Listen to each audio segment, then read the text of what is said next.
Assalamualaikum warahmatullahi wabarakatuh. Kami dari kelompok 4 akan menjelaskan tentang terapi eksistensial yang beranggotakan Nabilatul Hanifah, Robi Hermawan, dan Salma Rofida Nuayar. Terapi eksistensial adalah sikap terhadap kehidupan, cara hidup, dan cara berinteraksi dengan diri sendiri, orang lain, dan lingkungan. Kontribusi utama Binswanger diungkapkan dalam Berada di Dunia pada tahun 1975. Pandangannya tentang struktur makna fundamental yang mengacu pada kemampuan individu yang tidak terpelajar untuk memahami makna di dunia mereka dan melampaui situasi tertentu untuk menangani masalah kehidupan.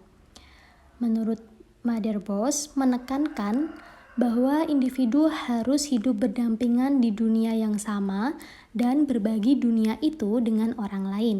Suasana hati individu menentukan bagaimana mereka berhubungan dengan dunia. Menurut Jalom, eksistensial meliputi yang pertama yaitu 1. Hidup dan mati. Suatu kepastian tentang hidup adalah adanya penghentiannya. Kita tidak tahu bagaimana kita akan mati atau berapa lama kita akan hidup. Tetapi, kesadaran akan kematian tidak bisa dihindari, meskipun kesadaran akan kematian dapat menciptakan ketakutan pada individu. Namun, hal ini juga dapat mengarah pada perkembangan kehidupan yang kreatif. Yang kedua, kebebasan, tanggung jawab, dan pilihan. Mereka terkait secara integral karena kita bebas memilih dengan cara apa kita akan bertanggung jawab untuk menjalani hidup kita dan nilai-nilai apa yang penting bagi kita. Tanggung jawab mengacu pada memiliki pilihan sendiri dan berurusan dengan kebebasan secara jujur. Isolasi dan cinta. Dalam membahas isolasi, Yalom membedakan 3 jenis isolasi. Yang pertama yaitu isolasi interpersonal, mengacu pada jarak dari orang lain hingga geografis maupun psikologis atau sosial. Selanjutnya, isolasi intrapersonal terjadi ketika seseorang memisahkan bagian dirinya dengan menggunakan mekanisme pertahanan atau metode lain untuk tidak menyadari keinginannya sendiri. Selanjutnya yaitu isolasi eksistensial.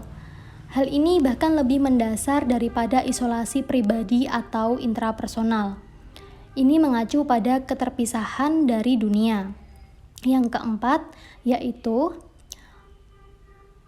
arti dan makna atau makna dan kesia-siaan. Arti makna menyediakan cara untuk menafsirkan peristiwa yang terjadi pada individu dan di dunia, dan memberikan sarana untuk mengembangkan nilai-nilai tentang bagaimana orang hidup dan ingin hidup. Selanjutnya yaitu metode yang digunakan dalam terapi ini. Yang pertama yaitu proses terapeutik, di mana di sini membina hubungan baik, membuat klien dapat menerima dirinya sendiri dengan segala potensi dan keterbatasannya, lalu merangsang kepekaan emosi klien. Selanjutnya membuat klien dapat mencari solusi permasalahannya sendiri dan mengembangkan potensi dan emosi positif klien. Selanjutnya, membuat klien menjadi lebih kuat. Tahap yang kedua yaitu proses konseling. Di sini meliputi beberapa tahap, yaitu tahap pertama, tahap pendahuluan, di mana konselor membantu klien dalam mengidentifikasikan dan mengklarifikasi asumsi mereka tentang dunia. Lalu, klien diajak untuk mendefinisikan mengenai cara mereka agar bisa diterima. Dan yang terakhir, konselor mengajarkan cara untuk bercermin pada eksistensi mereka dan meneliti peranan dalam hal menciptakan problem dalam hidup.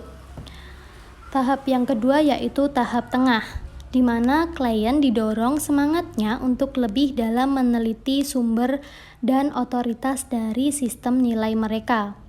Klien mendapat cita rasa yang lebih baik akan jenis kehidupan yang mereka anggap pantas.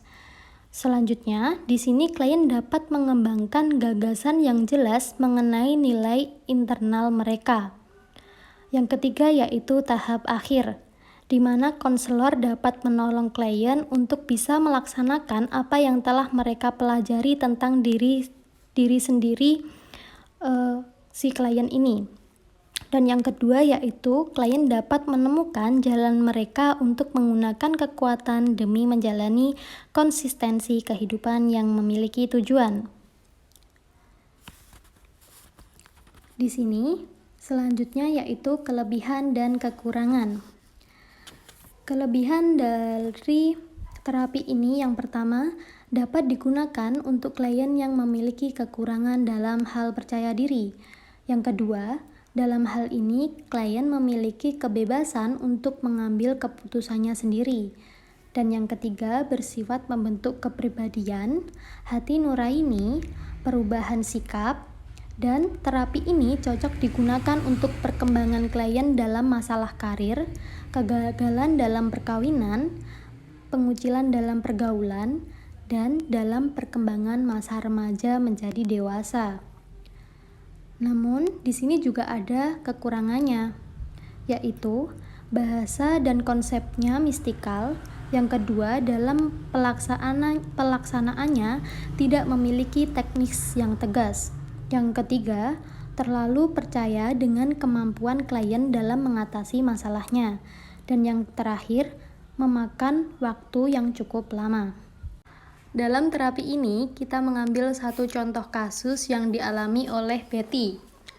Betty mengeksplorasi rasa sakit dalam hubungan dengan ayahnya. Ketika dia tumbuh menjadi dewasa, Betty tidak mengetahui mengapa hubungan dengan ayahnya menjadi jauh. Di situ, Betty merasa sedih hingga kesedihannya tidak dapat diungkapkan dengan kata-kata. Betty hanya bisa mengungkapkan kesedihan dengan emosi berupa menangis.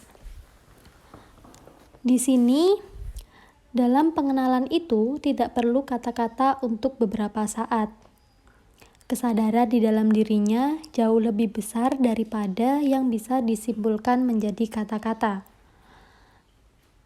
Dalam hal ini, penglihatan batin yang diperbesar itu adalah dinamika penyembuhan atau pertumbuhan. Sekian presentasi yang dapat kami sampaikan. Bila ada salah kata, kami mohon maaf. Wassalamualaikum warahmatullahi wabarakatuh.